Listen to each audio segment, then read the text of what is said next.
Hola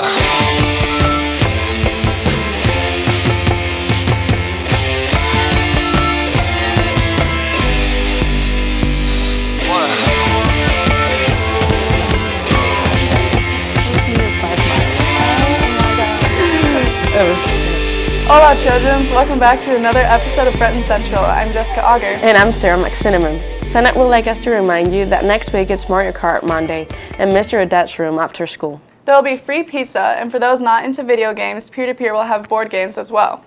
If you're looking for something to do today after school, Community Central is having a free showing of Back to the Future in the auditorium at 3:45.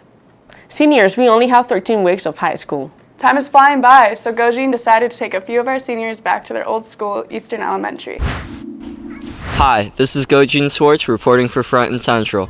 Do you ever reminisce about snack time or even playing with your childhood friends during recess? Well, I took a journey back to elementary school. Same, like walking in here, it feels kind of like being back in elementary school. I mean, everyone's super excited and you always are so like bubbly and just excited to see everybody, and so it's fun. Where do you see yourself in the next 10 years or 5 years? Well, personally, I'm still deciding between the NBA and NFL, so wherever that takes me. Who knows? I'm just gonna go wherever life takes me. In the next 5 years, hopefully I'll be graduating college, and I'm either planning on doing something with psychology or elementary education, so I might actually be back here. You're a lot taller and you look older and things like that, but in some ways not at all. She's always had a really funny sense of humor, so that shows through more because she was a little more shy, I think, when you were younger, but that's not atypical, but she's only changed in good ways. It must be nice to come back to see where it all started for them. And I also toured the school with them to see what emotions are running through their head. Honestly, for me, it's pretty weird because everything changed. Like, nothing's really the same here. But it's cool seeing all the different changes. It's cool to see all the changes that have happened here and to see how much it's all grown since I've been here. It's a totally new building from when we actually went to elementary school here, so it is a little bit weird. All of my siblings, like my older sister went through here and my younger brother goes here now, so I've spent a lot of time here.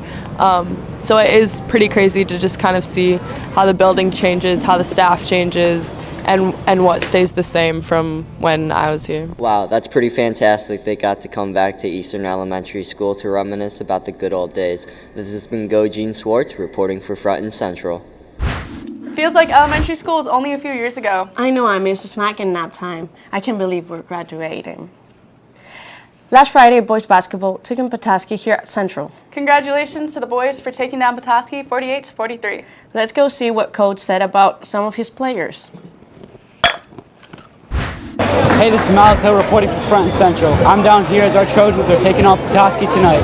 But earlier this week, I was able to catch up with Coach Shuba as he gave a rundown of some of the players on his roster. I'd say Josh Burnham has kind of turned it on since we changed his role a little bit, and he's been almost a double-double every night for us. So that's been big. And Henry Goldcool is our leading scorer, but on the nights that he doesn't score much, we have other guys scoring 10 to 15 points a game.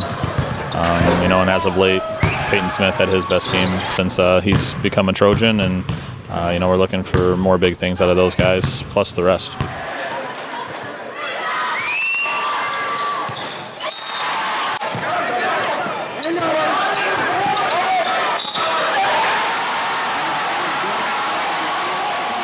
The Trojans have taken down Petoskey 48-43, despite trailing by 8 heading into the fourth quarter. Josh Burnham led with 4 points, including a slam dunk as time expired. This has been Miles Hill reporting for Frenton Central. Spring sports will be starting March 9th. If you're interested in playing this season, make sure you have completed your final forms and have a sport physical on file. If you have any questions, email Mrs. Welch or head over to the athletic office.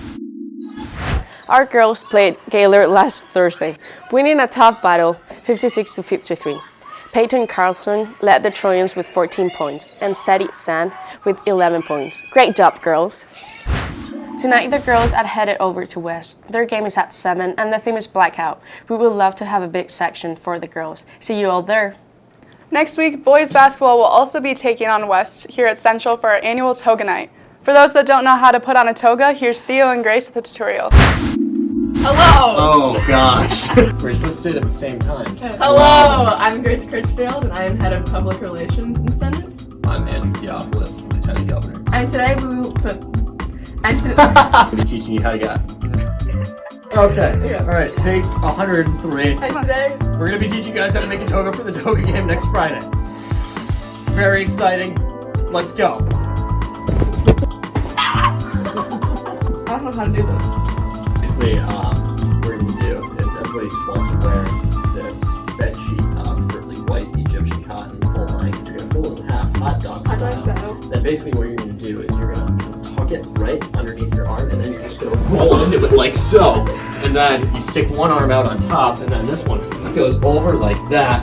And you want to flip it, and then you want to bobby pin that to the back, and you're good to go. Or you can always just tuck it in.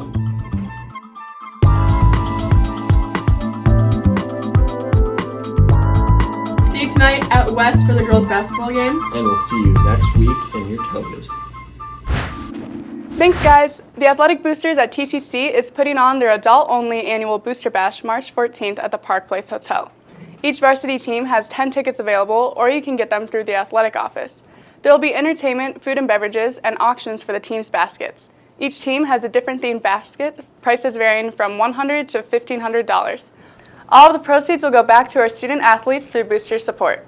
Every year we have our annual Booster Bash. It's our only fundraiser we do every year, and we take those funds from the Booster Bash, and about 80% of those funds are given back to the teams. Every season, fall, winter, spring, the coaches can apply for a grant. And last year alone, we gave away $15,000 in grants back to programs. So, for example, some of the things that were done, our hockey team got their locker room enhanced with some of their metric boards. Our downhill ski teams got new iPads for both the coaches and the athletes to see themselves and evaluate themselves. Our basketball teams needed new basketballs. They were able to come to the boosters and actually apply for a grant. We were able to support them with that. That's all for this week's show. We hope to see you at West tonight for the girls' basketball game. Theme is Blackout. And also in the auditorium at 3:45 for Back to the Future. Have a good weekend, Trojans. No! Whatever.